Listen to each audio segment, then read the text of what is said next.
Hello and welcome to the TechHub.Training solution video to the Tableau challenge to the moon. In this challenge, you created a fund of momentum securities that have consistently outperformed the S&P 500. To do that, you received two data sources, one that has the daily stock returns, the high, low, open, and closing stock prices of every security in the S&P 500 over the past 5 years. You also received a file of the market returns of the S&P 500 and a 10-year treasury bond during the same period of time. You link these two together on the basis of date, and you're ready to jump in on your visualizations. The first viz that you make is a bubble chart that has all of the companies that have consistently exceeded market returns on a daily basis by 5 basis points. Now, you should recognize that this challenge requires you to do a lot of calculated fields. The first two are excess daily returns. So these are excess market returns, which is just the return of the market on each day, minus the risk-free rate. Or in other words, this is what the market is rewarding the risk you take for investing in the market rather than a risk-free rate. You're going to also create excess daily stock returns. Now, if you notice, you don't actually have a return number for each day, but we can calculate that with a simple percentage change from the open to the close of each day. So close divided by open minus 1 will give you the percentage change for that day or the daily return. And to get excess returns, subtract off your risk-free rate. Now, before we can create our chart, the last calculated field we need is abnormal daily returns. Now, this is simply what a single stock or a group of stocks performs above the performance of the market. So now that we have abnormal daily returns, we can create our bubble chart. So first, you're going to pull in the names here, and that should give you a list of the names.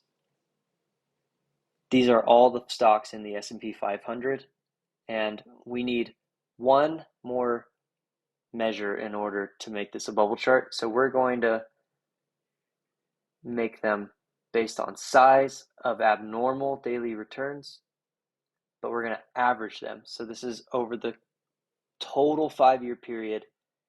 What is the average return of each company above the return of the market?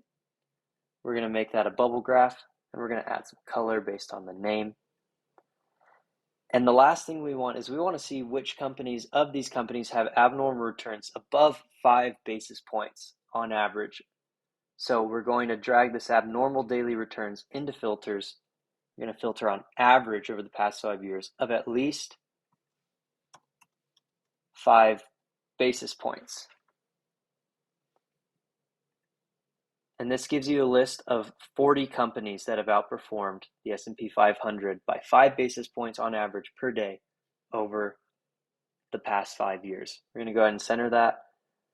And now that we have these companies, we're going to jump into the next visualization, which shows if we were to create a portfolio of momentum securities out of these 40 companies, what would its returns have been over the past 5 years? That's a great start to building a new portfolio based on the idea of momentum, which is companies that performed well in the past should perform well in the future.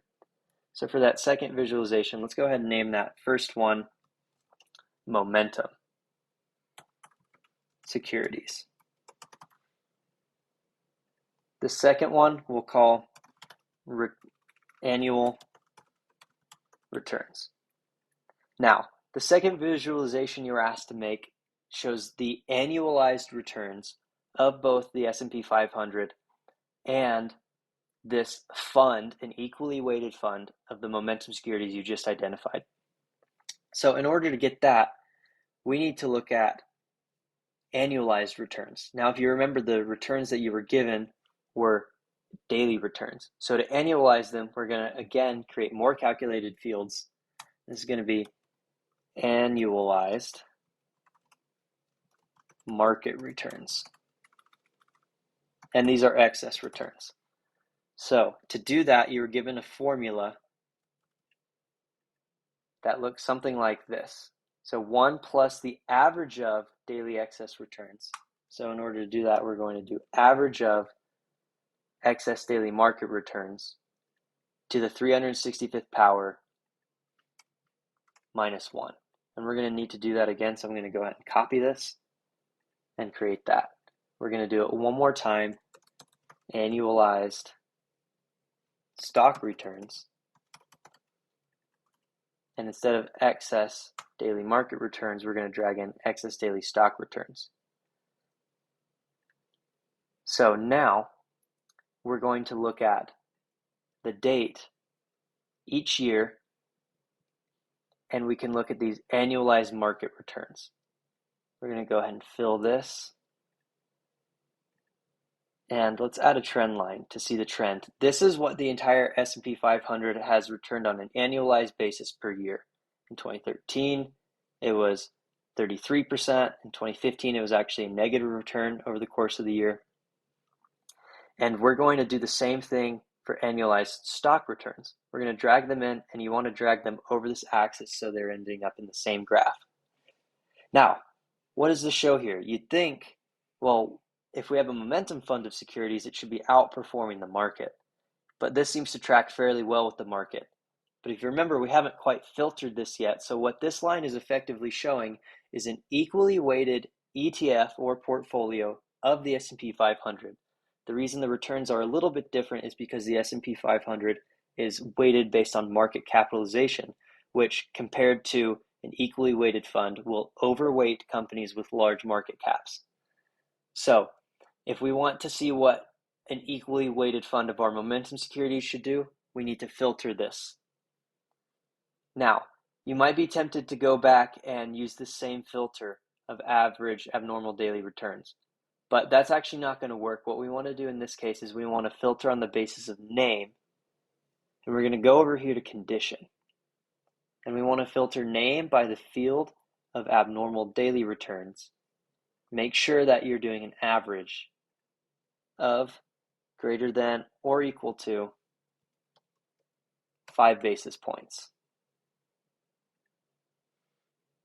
And this line now here, the orange line, shows you the annualized return of a theoretical portfolio of these 40 momentum securities from this visualization, how it would have performed over the past 5 years in comparison to the S&P 500.